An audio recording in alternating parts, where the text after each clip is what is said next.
All because my grandfather was willing to do what 98% of the people won't.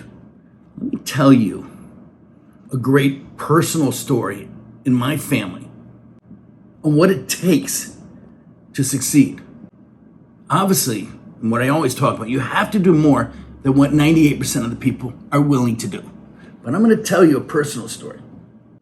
My grandfather came over to this country, an immigrant, 10 years old, left off in Ellis Island, dropped in the city with nothing. Over the years, he made livings in different ways, started getting into the food business. He lived in Cleveland, Ohio. And there's one little Italian restaurant in Cleveland he loved. He loved the spaghetti and meatballs, and he would go there multiple times a week. He became friends with the owner. They got so close, and he loved his food so much, my grandfather wanted to get in business with him and said he could sell his spaghetti and meatballs. So they got in business together. My grandfather began to sell his spaghetti and meatballs around the country. In those days, there was markets all over. Small markets, but there were chains. The biggest chain in the country was A&P, grocery chain. They were the 800-pound gorilla. Lo and behold, my grandfather was trying to sell the product and knocking on each market and door by door by door so he can get in his partner's spaghetti and meatballs and sauce. By the way, his partner's name was Hector Boiardi, that you guys all know, Chef Boiardi. True story. Well, my grandfather was really pushing. This was the early days, and they were trying to grow the business. He wanted to get into A&P, who was based out of New York City at that time. And he would call them every day. He would go see them. The buyer would never see my grandfather or take his phone calls. As you can imagine, everybody in the country wanted to do business with A&P. But he wouldn't let my grandfather in. Couldn't get in. Couldn't get an appointment. So my grandfather heard through the grapevine that the buyer arrived at work every morning at 7 a.m., no matter what the weather, cold, hot, light, dark outside. He was the first one in the office at A&P at 7 a.m. It's the middle of winter. My grandfather went to New York, where A&P was headquartered. There was some few steps, their headquarters, in front of the building. 6:45 a.m., first Monday after he got to New York, he showed up on those steps, freezing cold out, dark, in his suit and his overcoat, a cup of coffee.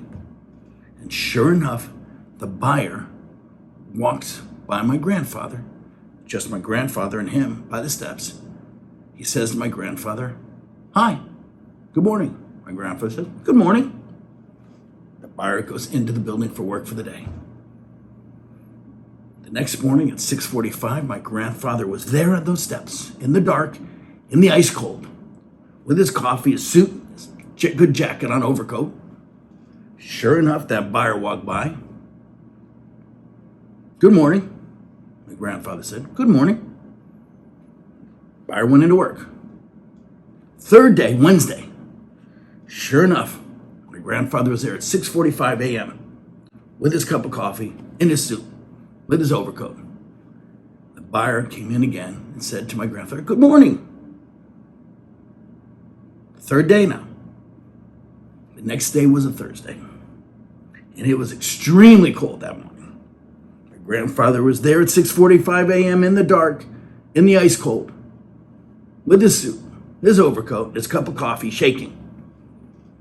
And the buyer, once again, showed up at 7 a.m. and he looked at my grandfather, said, "Good morning." And then he said, "Who are you here to see?" And my grandfather said his name. And he said, "That's me. Oh my gosh, come on inside." Well, my grandfather went in, and what began a beautiful relationship. Not only did he get the A&P order for the country, and Chef Boiardi was now in every A&P store in the country, they built a great friendship. In fact, would have Thanksgiving together up until his death. All because my grandfather was willing to do what 98% of the people won't. Go the extra mile, work harder. If he had to be there for 4 weeks every morning, he would have been there. Didn't matter. He was going to do whatever he had to do and be creative and be smart. You've got to do more than what 98% of the people will do. And that was part of the beginning of the great Chef Boyardee story.